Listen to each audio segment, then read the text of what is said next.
Ohayou gozaimasu! Bienvenue dans ce nouvel épisode des Arima Podcast, votre pause Japon. Bonjour à tous, alors aujourd'hui dans cet épisode, je ne serai pas toute seule, je suis accompagnée d'une invitée. Une invitée que j'ai contactée il y a 2 ans pour lui poser des questions donc sur son parcours en LLCE japonais à l'INALCO. Aujourd'hui, elle vit à Osaka. Elle a créé cette petite boutique de vêtements qui s'appelle Mochi Mochi Kimochi et elle s'appelle Amy. Alors je vais vous laisser avec cette petite discussion et puis à tout de suite pour ce nouvel épisode. Coucou, c'est une première, je suis un petit peu stressée mais voilà. Bon, et bien je vais te poser plein de questions, donc je vais te poser plein de questions donc sur toi, sur le Japon et sur plein de choses. Et puis comme tu as créé ta boutique, écoute, je pense que c'est un super sujet aussi. Eh ben carrément.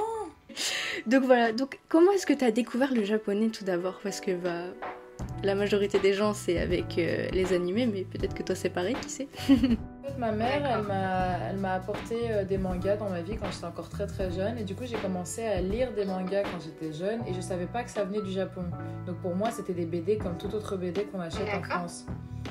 Et en arrivant, donc c'est seulement au lycée, donc il y a énormément d'années qui sont passées entre temps. Ouais. C'est en arrivant en première année de lycée que j'ai su que ça venait du Japon. Je me suis dit, waouh, c'est quoi ce pays et tout.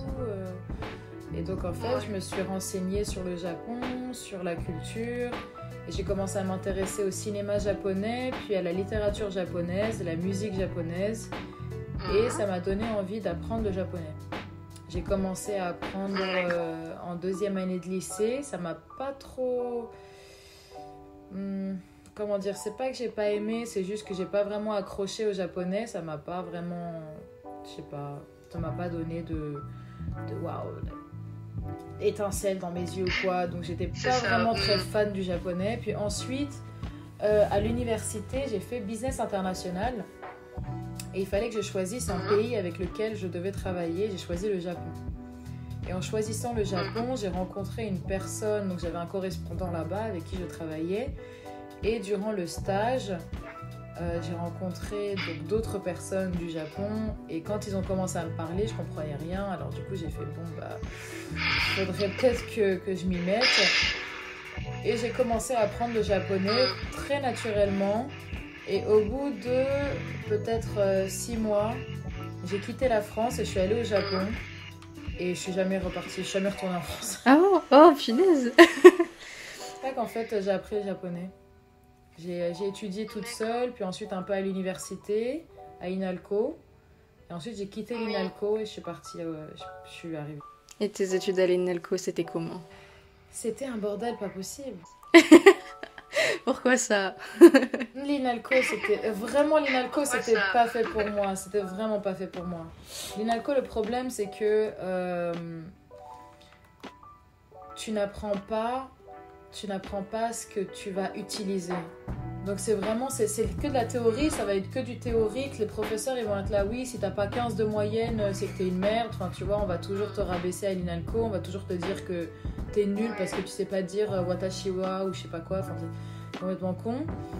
Et en fait, ils arrêtent pas de rabaisser les élèves et il y a personne qui réussit en vrai l'INALCO. Les seules personnes qui réussissent finissent par changer de voie. Voilà. Tout simplement. Parce qu'il n'y a rien à faire avec la langue telle qu'elle. Ça fait pas un peu... Parce que moi je sais que j'ai spécialité littérature anglaise là et c'est vraiment pour faire des spécialistes, tu vois. Enfin vraiment on te donne, enfin je sais pas si c'est pareil en LLCE japonais, mais on te donne des textes et après tu dois vraiment te débrouiller et c'est clairement pas pratique quoi. Si c'est ça, c'est pour devenir spécialiste de la langue. Ouais, je comprends, c'est pas l'idéal pour apprendre, t'apprends pas à parler en fait avec les japonais finalement. Donc quand t'es allée au Japon, qu'est-ce que t'as fait la première fois? Est-ce que t'as pas une petite déception, quelque chose comme ça? Parce que moi personnellement je sais que je me fais des monts et des rêves etc là-dessus, mais peut-être qu'il y a peut-être une part de déception, quelque chose comme ça. Enfin comment ça s'est passé? Comment tu t'es débrouillée tout ça? Je suis arrivée au Japon il y a 5 ans, donc j'étais à Tokyo.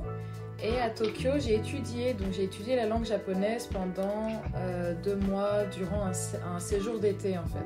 Donc, je suis allée là-bas à Tokyo et j'ai détesté ma vie à Tokyo. J'ai détesté l'école, j'ai détesté les Japonais, j'ai détesté la société japonaise. Tout ce que j'avais appris avant sur la culture, sur la beauté des gens, le respect des gens, tout s'est effondré au moment où je suis arrivée à Tokyo. Et ça m'a bouleversée en fait. Je me suis dit mais c'est pas ça le Japon en fait. C'était que des rêves et les gens ils arrêtent pas de dire ouais le Japon en fait non. C'était... Mais pourquoi ça? Qu'est-ce qui t'a déçu particulièrement par exemple? Par exemple le fait que les gens n'ont aucun scrupule à t'insulter ou à prendre des photos de toi dans la rue sans ton autorisation, juste à te... Enfin, c'est un peu c'est du racisme quoi, tu vois, c'est du racisme envers les étrangers et surtout les personnes assez différentes de... Par exemple, si... C'est triste à dire ce que je vais te dire là, mais... J'ai une amie donc, qui est assez fine, tu sais, très typée européenne et tout. Et quand c'est elle, en fait, les Japonais, ils sont en mode illumination. Tu vois, ils étaient vraiment en mode illumination. C'est genre, c'est l'image de l'européenne qu'on voit, tu vois.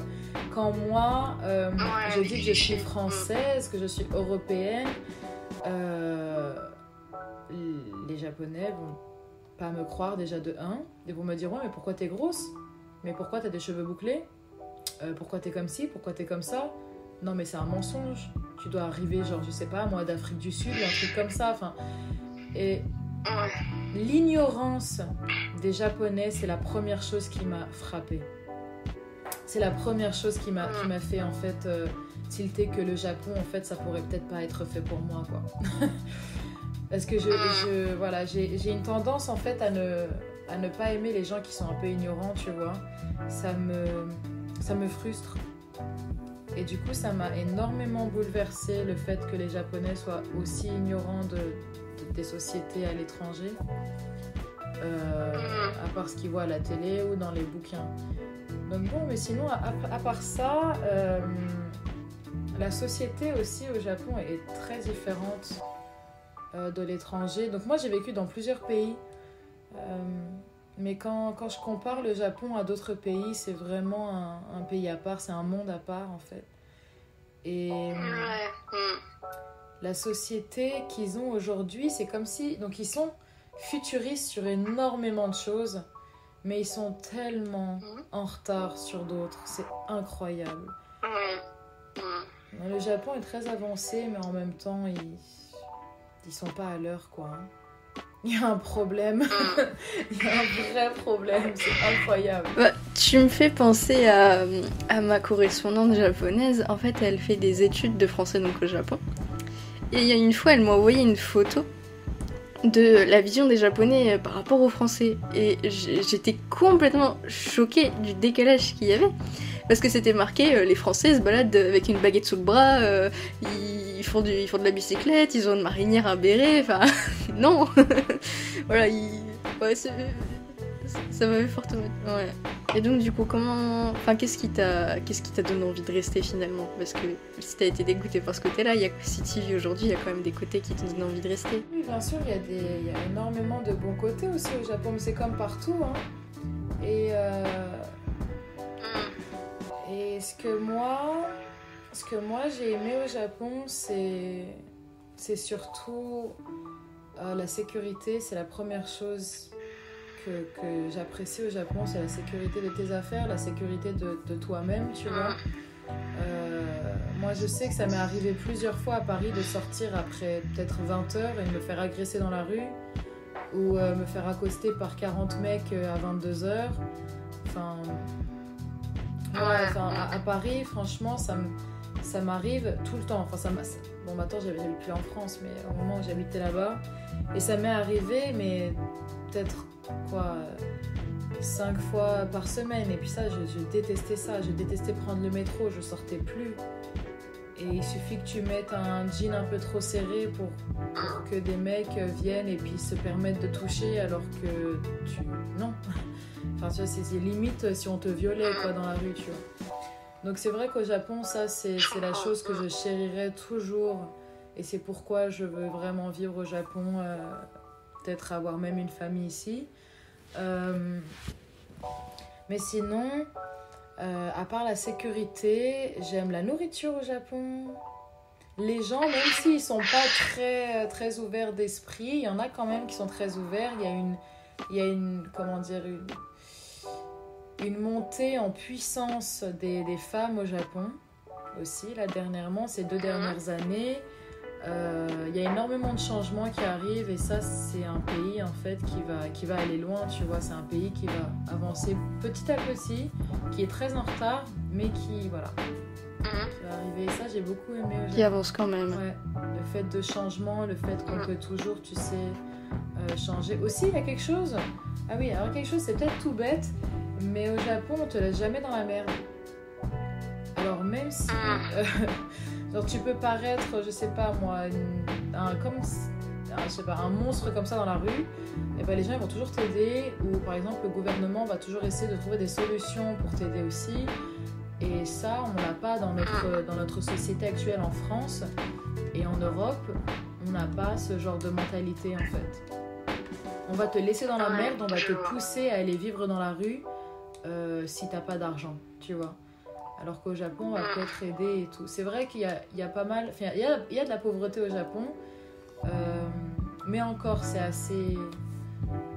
Ils essayent de contrôler tout ça. Donc ça c'est vraiment... Oui, c'est comblé.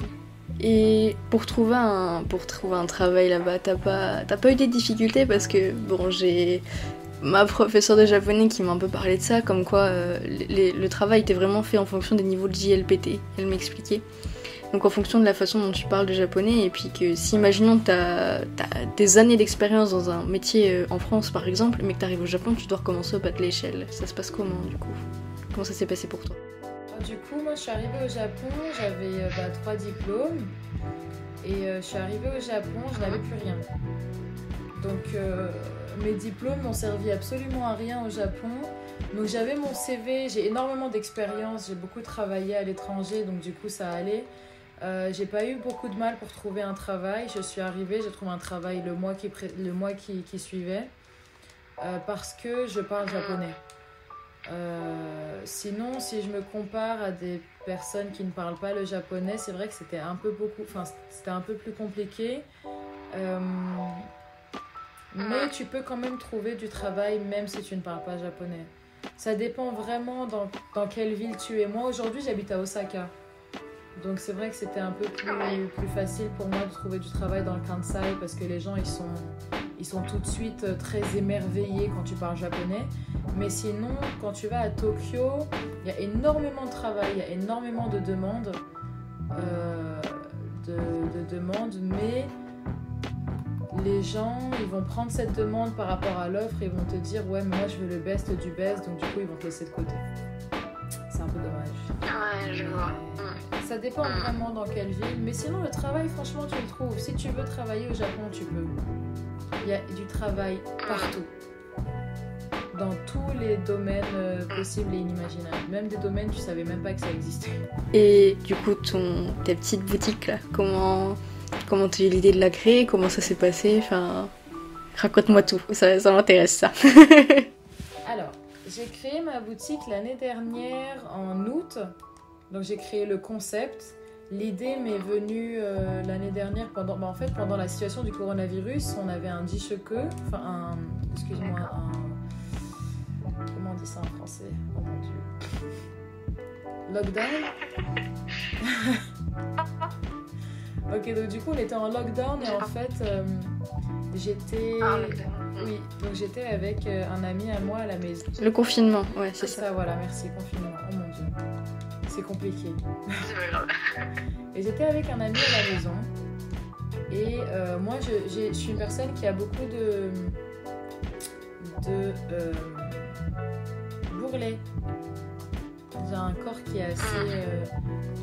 j'ai beaucoup de forme, quoi. Et en fait, il regardait mes bourrelets et il jouait avec et il disait mochi mochi kimochi. Et du coup, je trouvais ça je trouvais ça super intéressant je sais pas, qui trouve comme ça un nom assez cute à mes bourrelets. Et en fait, mochi, c'est enfin, je pense que tu sais ce que c'est qu'un mochi au Japon. Oui, c'est un gâteau. Oui, c'est le gâteau avec la pâte de riz, donc tu sais, c'est très chewy en fait. Et donc, mochi, ça veut dire aussi, comment dire, moelleux, tu vois. Quelque chose d'assez yawarakai. Et du coup, en fait, il touchait mes bourrelets, il faisait voilà, mochi, mochi. Et kimochi, c'est bien, tu vois, c'est un peu le feeling en fait. Et feels good. Et du coup, je me suis dit, ouais, mais en fait, c'est trop stylé comme concept, tu sais. Il m'a tout de suite, tu sais, comment dire, pour me sentir un peu mieux dans ma peau, peut-être, et essayer ou quoi de me faire sentir un peu mieux dans ma peau, alors que j'étais très bien, hein, mais c'est un peu comme ça, comme c'est un ami assez proche et tout. Et après qu'il ait fait ça, une semaine plus tard, je me suis dit, mais ça, ce serait cool de faire une petite communauté comme ça avec des gens qui ont pas confiance en eux. Et moi, je me bats en fait pour ça, tu sais, pour l'amour de soi-même et puis l'acceptation aussi de son corps et de sa vie.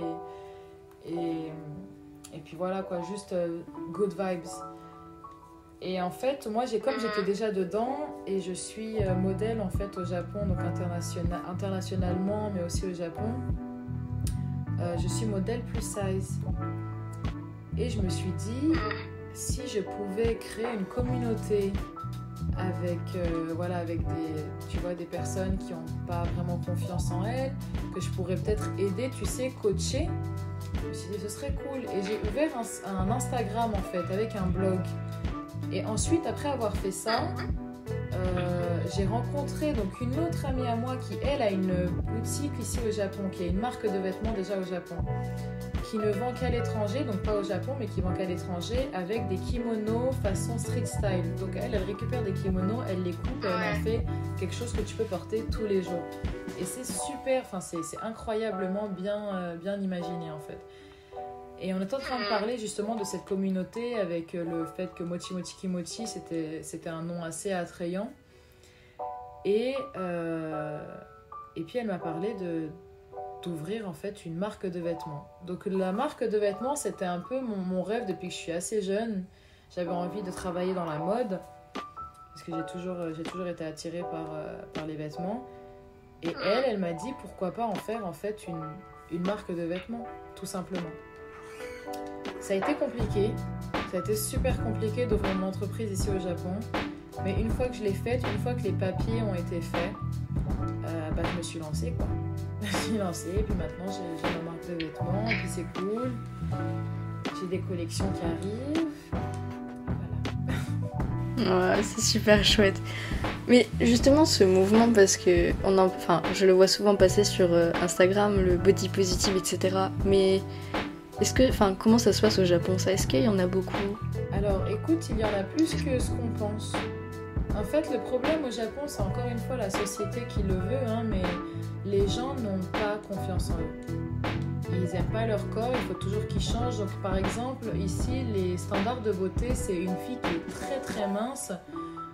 Il faut qu'on voit donc ses clavicules. Il faut que ses clavicules ressortent, il faut que ses côtes ressortent pour que ce soit sexy. Son cou doit être assez fin et son visage très petit. Donc c'est pour ça que toutes les japonaises en fait ont une frange pour paraître plus petit en fait, pour que leur visage paraisse plus petit. Parce que c'est mignon, parce que c'est beau et c'est plus attrayant pour les mecs en fait. Donc en gros, pour les filles au Japon, il faut qu'elles soient de tel type pour pouvoir avoir un kaleshi, pour pouvoir avoir un copain. Ce que j'ai trouvé très triste d'ailleurs, parce que c'est comme si tu te rabaisses en fait à un niveau waouh, donc tu te rabaisses en fait pour pouvoir plaire à quelqu'un, ce qui est complètement con. Et je peux comprendre, puisque voilà, bon, j'ai connu aussi des amis comme ça, donc j'avais des amis comme ça qui ont changé, mais elles m'ont expliqué en fait pourquoi la société japonaise est comme ça. Et au Japon, pourquoi on ne voit pas souvent de personnes qui sont grosses? C'est parce que les filles, enfin surtout les filles en fait, les mecs n'ont pas de problème. Les mecs peuvent être gros, fins, petits, ils seront toujours acceptés en fait. Mais pour les femmes, c'est les filles qui posent problème. exactement, mais pour les femmes c'est une autre partie de la manche quoi. Et en fait, le problème des filles au Japon, c'est que il faut absolument qu'elles soient en diet all the time, donc tout le temps. Il faut absolument qu'elle fasse un régime tout le temps. Sinon, c'est très mal vu. Tu vas au restaurant avec tes amis, si tu prends pas une salade, les filles, elles te rabaissent, quoi. Elles vont te lyncher. Waouh, genre comme si, je sais pas, quoi, t'avais tué leur mère. Ah, mais c'est incroyable. Les filles entre elles, c'est incroyable ici. C'est dégueulasse. Enfin, voilà. Et après, pas tout le monde, ça change beaucoup. Et en fait, il y a de plus en plus des personnes qui ont envie, tu sais, d'avoir cette confiance en elles, qui ont envie de changer, qui ont envie, tu sais, d'avancer, de se dire, voilà, moi j'ai envie de faire ce que j'ai envie de faire. Je veux pas que la société me dise de faire ça ou ça. J'ai envie d'être comme ci, j'ai envie d'être comme ça, j'ai envie de manger ce que je veux, j'ai envie de m'habiller comme je veux, j'ai envie de vivre ma vie comme je l'entends. Et quand j'ai commencé ce projet en fait de self-love, c'était il y a 3 ans, peut-être 4 ans aujourd'hui, peut-être un petit peu plus de 3 ans, 3 ans et demi, 4 ans que j'ai commencé au Japon. Et après avoir commencé, il y a pas mal de personnes qui sont arrivées en fait dans le mouvement et qui ont créé leur propre communauté. Et je trouve ça incroyable. Aujourd'hui, on va retrouver au Japon plusieurs associations aussi qui vont aider des personnes, tu sais, à avoir plus confiance en elles et puis à s'investir dans leur vie plus que juste, tu sais, genre, juste regarder leur corps ou leur vie par rapport à d'autres personnes, tu vois. Donc ça, c'est vraiment cool. Tu disais que les femmes avaient pris de l'importance au niveau de la société. Est-ce que ça en fait partie aussi, justement? Le fait de se rebeller, enfin pas se rebeller, mais changer en tout cas.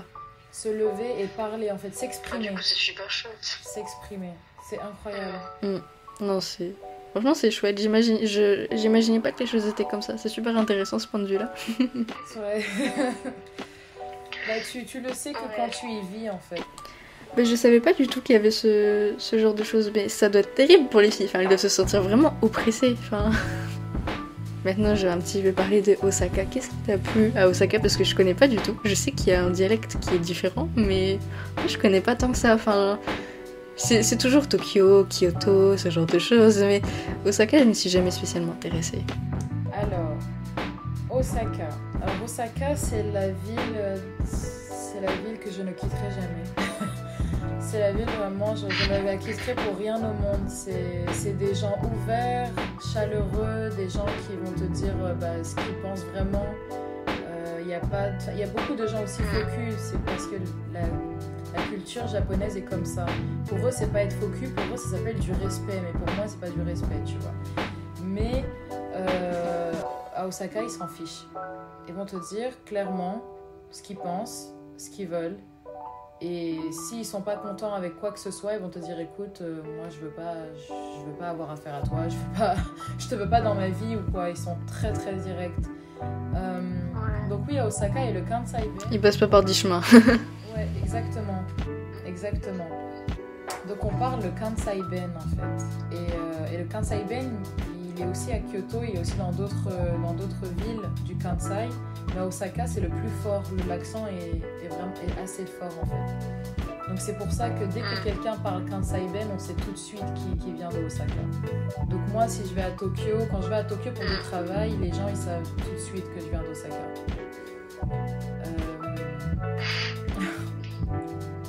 Ouais.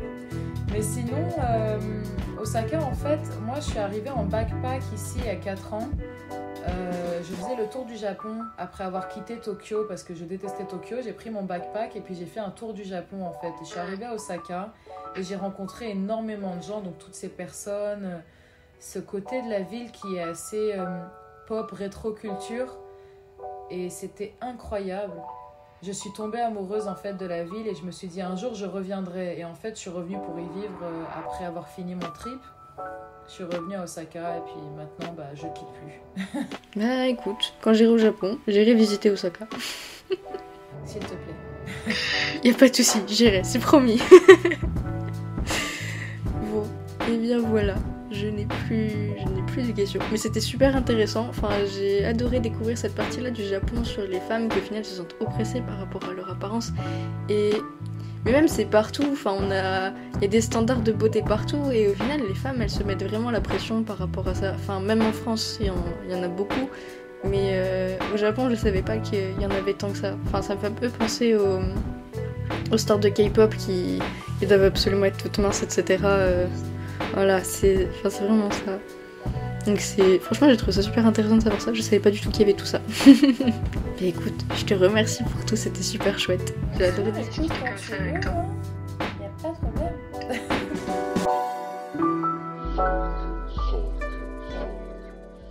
Je tenais encore à remercier Amy d'avoir répondu à toutes mes petites questions. C'était vraiment un moment très agréable, j'ai adoré cette petite discussion et reprendre un petit contact avec elle parce qu'on avait parlé, comme je dis au début de la vidéo, des études à l'INALCO en japonais. Alors j'espère de tout cœur que tu as apprécié et savouré cet épisode. Si jamais c'est le cas, ce que j'espère, je t'invite à t'abonner, à liker et même à me laisser un petit commentaire auquel je te répondrai avec un grand plaisir. Et tu peux même en complément venir me suivre sur mes réseaux sociaux qui se trouvent en description pour suivre l'actualité de mon site ou pour découvrir des petits mots de japonais. Sur ce, je vous souhaite à tous une bonne journée ou une bonne soirée et je vous dis à la prochaine pour un nouvel épisode. Matane!